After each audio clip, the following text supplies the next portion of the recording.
Hello everyone, welcome to break time classes. इस video में हम यूपी पीसीएस 2026 के लिए अब पॉलिटी शुरू कर रहे हैं। अब लगभग क्लास जो है आती रहेगी जल्दी जल्दी। ये पहली क्लास है पॉलिटी की, तो इसको 2026 के लिए हम मानेगा छोटा छोटा करके हम इसको कंप्लीट करेंगे। स्टार्टिंग में जो प्रस्तावना वगैरह दी है, जहाँ से लगभग हर बार क्वेश्चन आते हैं, ये वाला टॉपिक बहुत इंपॉर्टेंट है, पढ़ लीजिएगा। आपने बहुत बार पढ़ा होगा, लेकिन फिर भी इसको अगर रिविज़न नहीं होता है इसका, तो गलती यहाँ से होती है और क्वेश्चन आते ही आते हैं। तो चलिए शुरू करेंगे। और ये सभी नोट्स वगैरह जितने भी हैंड रिटन नोट्स होंगे पीसीएस के लिए, वो सब आपको यूपी पीसीएस पेड ग्रुप पे मिल जाएगा। प्री वाला जो चल रहा है नया वाला 6375412344, इस पर आप व्हाट्सएप पे मैसेज करेंगे यूपी पीसीएस ग्रुप डिटेल, तो डिटेल भेज दी जाएगी। उसको प्रॉपर्ली पढ़कर ज्वाइन कर सकते हैं। उसी में सभी hand written notes, current affair, test कुछ जो भी जाएगा सब उसी में जाएगा। और ये फीस है 500, जो हर बार रहती है वही उतनी है। और इसको आप मतलब कर लेते हैं, जितनी चीज़ें भेजी जाएँ बस उतना पढ़ते रहिएगा। मैक्सिमम चीज़ें मतलब कट ऑफ क्लियर होने भर का यहाँ पे काम हो जाएगा। तो चलिए शुरू करेंगे।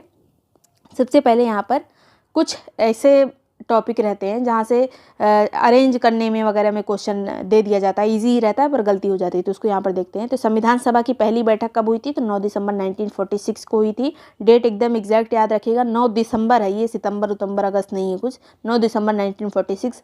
पहले अस्थायी अध्यक्ष कौन बने थे? तो डॉक्टर सच्चिदानंद सिन्हा पहले अस्थायी अध्यक्ष बने थे।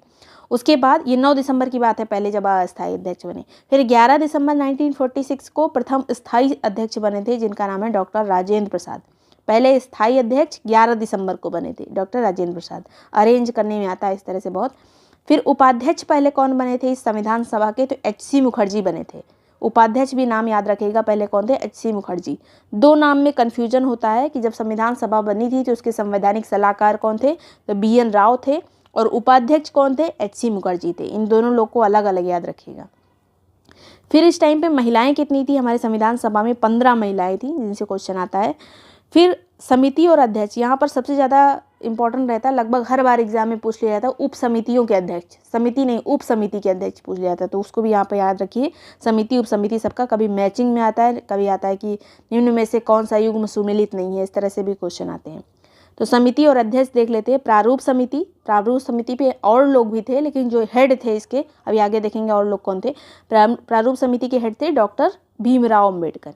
फिर जो है संघ से रिलेटेड कुछ भी आए, संघ शक्ति समिति या संघ संचालन समिति, इस तरह से कुछ आए, तो वो थे जवाहरलाल नेहरू इसके अध्यक्ष। संचालन समिति और नियम समिति, इसके अध्यक्ष थे डॉक्टर राजेंद्र प्रसाद, जो कि संविधान सभा के अध्यक्ष भी थे पहले वाले। तो ये जो है संचालन समिति और नियम समिति के भी अध्यक्ष थे। मौलिक अधिकार, अल्पसंख्यक और प्रांतीय संविधान, तीन चीज़ें, मौलिक अधिकार, अल्पसंख्यक समिति और प्रांतीय संविधान समिति, इसके अध्यक्ष थे सरदार वल्लभ भाई पटेल। फिर दो उप समितियाँ थी, एक मूल अधिकार वाली उप समिति थी, एक अल्पसंख्यक उप समिति थी। ये दोनों बहुत एग्जाम में पूछी जाती है। तो मूल अधिकार उप समिति के अध्यक्ष थे जे.बी. कृपलानी जी। मूल अधिकार उप समिति के अध्यक्ष कौन थे उप समिति के? तो जे.बी. कृपलानी। और अल्पसंख्यक उप समिति के अध्यक्ष थे एच.सी. मुखर्जी। और इन दोनों वाली जो समिति थी, इन दोनों वाली, मूल अधिकार वाली चाहे अल्पसंख्यक वाली, ये जब समिति केवल लिखा रहेगा तो उसके अध्यक्ष सरदार वल्लभ भाई पटेल थे। नेक्स्ट यहाँ पे बात करते हैं विदेशी स्रोत। हमारा जैसे संविधान बहुत जगह से लिया गया है, बहुत जगह से हमने प्रेरणा ली है, उसके बाद अपना संविधान लिखा है। अच्छा, तो उसके अनुसार यहाँ पर क्वेश्चन पूछे जाते हैं। आपने बहुत बार पढ़ा होगा, ये लूसेंट वगैरह में भी रहता है, विदेशी स्रोत कहाँ से हैं। लेकिन इससे रिलेटेड आपको सब कुछ पता होना चाहिए, तो हम क्विज़ वगैरह में भी इसको रिवाइज करते रहेंगे। जब ग्रुप में आप रहेंगे उसमें क्विज़ में लास्ट तक बहुत सारी चीज़ें आपकी इतनी रिवाइज हो जाएंगी कि आपका मतलब एग्ज़ाम सही हो जाएगा। तो विदेशी स्रोत में यहाँ पर यूएसए से क्या क्या चीज़ें ली गई हैं? तो मौलिक अधिकार लिया गया है यूएसए से। न्याय से संबंधित जो भी चीज़ है, न्यायपालिका की स्वतंत्रता चाहे न्यायिक पुनरावलोकन, ये यूएसए यानी संयुक्त राज्य अमेरिका से लिया गया है। संविधान की सर्वोच्चता भी यूएसए से ली गई है। जो निर्वाचित राष्ट्रपति का कॉन्सेप्ट होता है वो भी यहाँ से लिया गया है। जो महाभियोग की प्रक्रिया होती है वो भी यूएसए से ली गई है। उपराष्ट्रपति का कॉन्सेप्ट भी यूएसए से आया है। जज को हटाने का भी यहीं से आया है। वित्तीय आपातकाल की बात भी यूएसए के थ्रू ही ली गई है। अब यहाँ पर वित्तीय आपातकाल की बात हो रही है, केवल आपातकाल आएगा तो जर्मनी से लिया गया, अभी आगे देखेंगे। फिर ब्रिटेन से हमने क्या क्या लिया है? तो ब्रिटेन से लिया है संसदात्मक प्रणाली, संसद वाली जो व्यवस्था है। एकल नागरिकता हमने ब्रिटेन से ली है, जैसे कि अगर हम यूएसए की बात करें तो यूएसए में डुअल नागरिकता होती है, डुअल सिटीजनशिप होती है, एक केंद्र का एक राज्य का। ब्रिटेन में सिंगल होता है सिटीजनशिप, जैसे हमारे यहाँ इंडिया में हमारी यूपी की अलग नागरिकता नहीं है, हमारी एक ही नागरिकता है भारत की। तो ये है एकल नागरिकता। फिर विधि निर्माण की प्रक्रिया, यहाँ पर प्रक्रिया की बात हो रही है, तो विधि निर्माण की प्रक्रिया जो है ब्रिटेन से ली गई है। फिर जो है आयरलैंड की बात करें तो यहाँ से नीति निदेशक तत्व लिए गए हैं, ब्रिटेन से आयरलैंड से नीति निदेशक तत्व, और राष्ट्रपति द्वारा जो राज्यसभा में 12 लोगों का मनोनयन किया जाता है वो भी आयरलैंड से लिया गया है। दो चीज़ें, नीति निदेशक तत्व और राज्यसभा में मनोनयन। ऑस्ट्रेलिया से हमने लिया है प्रस्तावना की भाषा। प्रस्तावना यहाँ से नहीं ली है, प्रस्तावना का कॉन्सेप्ट हमने लिया है यूएसए से, लेकिन प्रस्तावना की जो भाषा है वो हमने ली है ऑस्ट्रेलिया से, ये चीज़ याद रखिएगा। समवर्ती सूची भी हमने ऑस्ट्रेलिया से ली है। शक्ति विभाजन का काम भी हमने ऑस्ट्रेलिया से ही सीखा है, ऑस्ट्रेलिया से लिया मतलब। फिर जर्मनी से हमने क्या, जर्मनी में हिटलर था, हिटलर जो है आपातकाल के दौरान सब खत्म कर देता था, तानाशाह था ही, तो वहाँ से हमने आपातकाल के दौरान जो राष्ट्रपति की मौलिक अधिकार संबंधी जो शक्ति है वो हमने जर्मनी से ली है। फिर कनाडा से क्या लिया है, जब भी कोई संघ की बात हो, संघ जैसा कोई क्वेश्चन हो तो उसका आंसर कनाडा होगा। संघात्मक विशेषताएं हमने कनाडा से ली हैं। अवशिष्ट शक्तियां जो केंद्र के पास रहती हैं, ये भी संघ की एक पावर ही है कि अवशिष्ट शक्तियां जो है केंद्र के पास चली जाती हैं, राज्यों के पास नहीं रहती, ये भी हमने कनाडा से लिया है। और इसी के अंतर्गत जो आएगा, जो हम केंद्र जो है राज्यों में जो राज्यपाल होते हैं केंद्र के, वो मतलब राज्य में रह के केंद्र का प्रतिनिधित्व करते हैं, तो ये भी एक तरह की संघात्मक व्यवस्था ही है, तो वो भी जो हमने कनाडा से लिया है। नेक्स्ट यहाँ पर जो दक्षिण अफ्रीका है, दक्षिण अफ्रीका से हमने बहुत सारा चीज़ मतलब नहीं लिया, एक ही चीज़ याद रखिएगा लेकिन पूछा बहुत जाता है। ये संविधान संशोधन की प्रक्रिया हमने कहाँ से ली है, दक्षिण अफ्रीका से। अब इतना कुछ हमने यूएसए से हमने देखा था, स्टार्टिंग में बहुत चीज़ ले लिया। तो रूस जो है ये भी उस टाइम पे बहुत बड़ी शक्ति हुआ करता था, तो हमने इतना चीज़ यूएसए से लिया था। तो मौलिक अधिकार एक बड़ा चीज़ जो है हमने मौलिक अधिकार वो रूस से लिया है। जापान से विधि द्वारा स्थापित प्रक्रिया हमने जापान से ली है, विधि द्वारा स्थापित प्रक्रिया जापान से ली है। तो ये इतनी चीज़ें हमने अलग अलग ली है, इसको एकदम रट लीजिएगा, यहाँ से क्वेश्चन आते ही आते हैं, बहुत ईजी है ये लेकिन गलत बहुत होता है। फिर प्रस्तावना की बात करें तो प्रस्तावना से रिलेटेड एक मतलब चीज़ कही गई थी। N.A. पालकीवाला ने कहा था कि प्रस्तावना को संविधान का परिचय पत्र कहा था। इस तरह से स्टेटमेंट आते हैं पीसीएस में, संविधान का प्रस्तावना को संविधान का परिचय पत्र किसने कहा, तो N.A. पालकीवाला ने कहा है। फिर प्रस्तावना की प्रेरणा हमको कहाँ से मिली, तो अमेरिकी संविधान से, वहाँ की भाषा जो है हमने ऑस्ट्रेलियाई संविधान से ली। फिर प्रस्तावना के तत्व हैं 4, तो अधिकार स्रोत क्या है, भारत के लोग, मेन चीज़ क्या है, भारत के लोग, जैसे भी हम पढ़ेंगे यहाँ पे प्रस्तावना पूरी। तो प्रकृति क्या है इसके बाद सेकंड पे, तत्व इसका प्रकृति भी है। तो एक भारत एक संप्रभु समाजवादी धर्मनिरपेक्ष लोकतांत्रिक व गणतांत्रिक राज्य व्यवस्था वाला देश है, ये इसकी प्रकृति है। उद्देश्य क्या है प्रस्तावना का, तो न्याय, स्वतंत्रता, समता और बंधुत्व। तिथि कब ये मतलब पूरा हुआ था हमारा संविधान, 26 नवंबर 1949 को। लागू कब हुआ था, तो 26 जनवरी 1950 को। अब ये है हमारी प्रस्तावना। अगर आप मतलब हो पाए तो कहीं से भी आप इसको लिख के अपने पेपर पे जहाँ पे भी रहते हैं इसको चिपका लीजिए। ये मतलब याद हो जाएगा, अगर इतना सा चीज़ है, बस थोड़ा सा ये अगर इतना याद हो जाए, आपको रट जाए, तो एग्ज़ाम में क्वेश्चन कभी प्रस्तावना से नहीं गलत होंगे। जैसे हम भारत के लोग भारत को संपूर्ण प्रभु संपन्न समाजवादी धर्मनिरपेक्ष लोकतांत्रिक गणराज्य बनाने के लिए और इसके समस्त नागरिकों को सामाजिक, आर्थिक, राजनीतिक न्याय, विचार, अभिव्यक्ति, धर्म, विश्वास और उपासना की स्वतंत्रता, प्रतिष्ठा और अवसर की समता प्राप्त कराने के लिए तथा व्यक्ति की गरिमा और राष्ट्र की एकता तथा अखंडता सुनिश्चित करने वाला बंधुत्व बढ़ाने के लिए दृढ़ संकल्पित होकर अपनी संविधान सभा में आज दिनांक 26 नवंबर 1949 को एतद द्वारा इस संविधान को अंगीकृत, अधिनियमित और आत्मर्पित करते हैं। ये जो है हमारी प्रस्तावना है। अब इसमें से क्वेश्चन क्या बनता है, ये क्वेश्चन बनते हैं, मस्ट रिमेंबर है ये। प्रस्तावना में न्याय कितने प्रकार के दिए गए हैं, तो अगर आपको प्रस्तावना याद रहेगी तो ये पता रहेगा कितने प्रकार के न्याय दिए गए हैं। जो सामाजिक, आर्थिक और राजनीतिक न्याय, कितने न्याय की बात की गई है, 3 न्याय की बात की गई है यहाँ पर। अगर हम देखें तो सामाजिक, आर्थिक और राजनीतिक न्याय।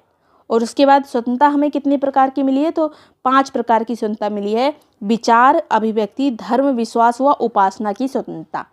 ये न्याय है कितने प्रकार का, 3 प्रकार का। और स्वतंत्रता हमें कितनी मिली है, 5 प्रकार की। समता यानी समानता हमें कितने प्रकार की मिली है, तो 2 प्रकार की, प्रतिष्ठा और अवसर की समानता। इसके अलावा कोई भी वर्ड आ जाए और कहा जाए कि प्रस्तावना में कितने प्रकार, मतलब अगर यहाँ पे समानता में आ जाए कि लैंगिक समानता, इस तरह का कोई समानता, तो फिर वो गलत हो जाएगा, क्योंकि जो प्रस्तावना में समानता की बात की गई है वो केवल 2 प्रकार की है, प्रतिष्ठा और अवसर की समानता। तो ये चीज़ याद रखिएगा। स्वतंत्रता कितने प्रकार की है? अब यहाँ राजनीतिक स्वतंत्रता नहीं है, देखिए विचार, अभिव्यक्ति, धर्म, विश्वास और उपासना की ही स्वतंत्रता है प्रस्तावना के अनुसार। नेक्स्ट यहाँ पे बात करेंगे, ये क्वेश्चन बहुत बार पूछा जा चुका है इसलिए यहाँ पे बार बार जोर देके बोला जा रहा है। फिर है प्रस्तावना संबंधी कुछ वाद जो केस जो चले थे। तो बेरूवाड़ी एक वाद था 1960 का। ये वादों से क्वेश्चन आता है, केस से क्वेश्चन आता है। इसमें कहा गया था कि प्रस्तावना संविधान का भाग नहीं है, लेकिन ये संविधान निर्माताओं के मस्तिष्क को समझने की एक कुंजी है।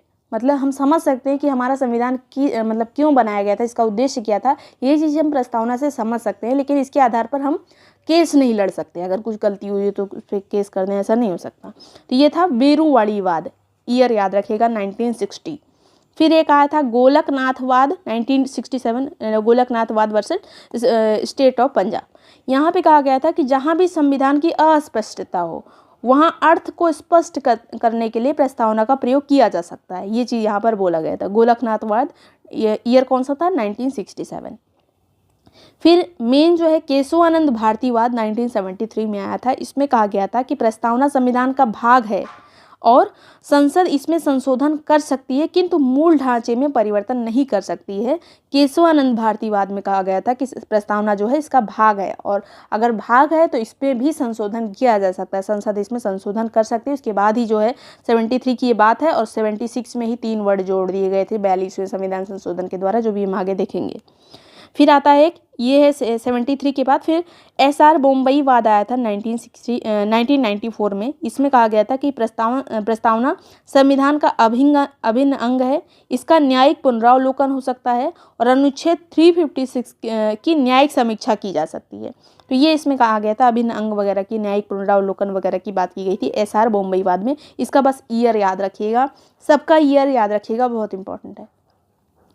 नेक्स्ट यहाँ पर प्रारूप समिति, जिसकी भी हम बात कर रहे थे कि प्रारूप समिति के हेड कौन थे, तो डॉक्टर भीमराव अंबेडकर जी थे, और 7 इसमें और लोग थे। मतलब प्रारूप समिति में 7 लोग थे, लीड कर रहे थे भीमराव अंबेडकर जी। 7 अन्य कौन थे? तो ये थे N गोपाल स्वामी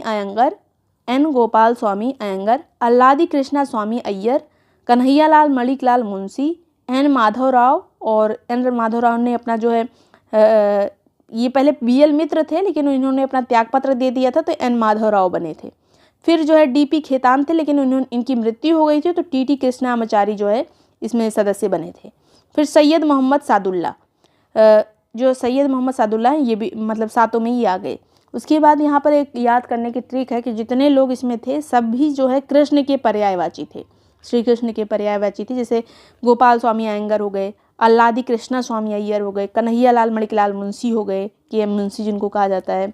फिर N माधवराव माधव हो गए, पहले BL मित्र थे, लेकिन ये हट के त्यागपत्र देके फिर से माधव आ गए। यहाँ पर देखिए DP खेतान की मृत्यु हो गई, TT कृष्णामाचारी आ गए, और एक लोग थे सैयद मोहम्मद सादुल्ला। तो ये सभी हैं प्रारूप समिति के सदस्य। अब यहाँ पे देखते हैं प्रस्तावना में अब तक केवल एक बार संशोधन हुआ है, जो कि 42वें संविधान संशोधन 1976 के तहत हुआ था। इसमें 3 शब्द जोड़े गए थे। अभी हमने जो प्रस्तावना पढ़ा था उसमें एक चीज़ और याद रखिएगा कि वो जो लिखा हुआ है उनमें क्या चीज़ पहले आ रहा है, पहले न्याय की बात की गई है कि पहले समानता की बात की गई है। उसमें जो वर्ड्स लिखे हैं ना, उसको अरेंज करने को भी PCS में पूछा जा चुका है, तो ये याद रखिएगा। इसीलिए हमने रटने की बात की कि रटा रहेगा तो पता रहेगा कि पहले क्या लिखा है फिर बाद में क्या लिखा है। अरेंज करने को इस तरह से बहुत घुमा के आजकल क्वेश्चन आ रहा है। इसमें 3 शब्द जोड़े गए थे, समाजवाद, पंथ निरपेक्ष और अखंडता, ये 3 शब्द थे। KM मुंशी के अनुसार प्रस्तावना हमारी संप्रभु लोकतांत्रिक गणराज्य का भविष्य फल है। ये किसके अनुसार है याद रखिएगा, प्रस्तावना हमारी संप्रभु लोकतांत्रिक गणराज्य का भविष्य फल है, KM मुंशी के अनुसार। सर अल्लादी कृष्णा स्वामी अय्यर के अनुसार संविधान की प्रस्तावना हमारे दीर्घकालिक सपनों का विचार है। ये कहा था सर अल्लादी कृष्णा स्वामी अय्यर ने। इतनी चीज़ें हैं जो प्रस्तावना से रिलेटेड क्वेश्चन आता है। बहुत छोटा सा टॉपिक है, लेकिन क्वेश्चन बहुत आता है, इसलिए याद रखिएगा इसको। 1-2 नंबर के आपका बढ़ ही जाएगा अगर याद रहेगा इतनी चीज़ें। बस 1-2 बार रिवीजन कर लीजिएगा इसका, और ये सभी नोट्स वगैरह आपको UP PCS वाले पेड ग्रुप में मिल जाएगा। और PCS के एग्ज़ाम तक जो भी एग्ज़ाम आने वाले होंगे उन सभी में भी ये हेल्प करेगा। Thank you so much watching break time classes. ये नंबर दिया हुआ है, व्हाट्सएप वाला नंबर है, इसी पे आप UP PCS group detail message करेंगे, डिटेल आपको मिल जाएगी, उसको प्रॉपर्ली पढ़कर ज्वाइन कर सकते हैं। Thank you so much watching break time classes.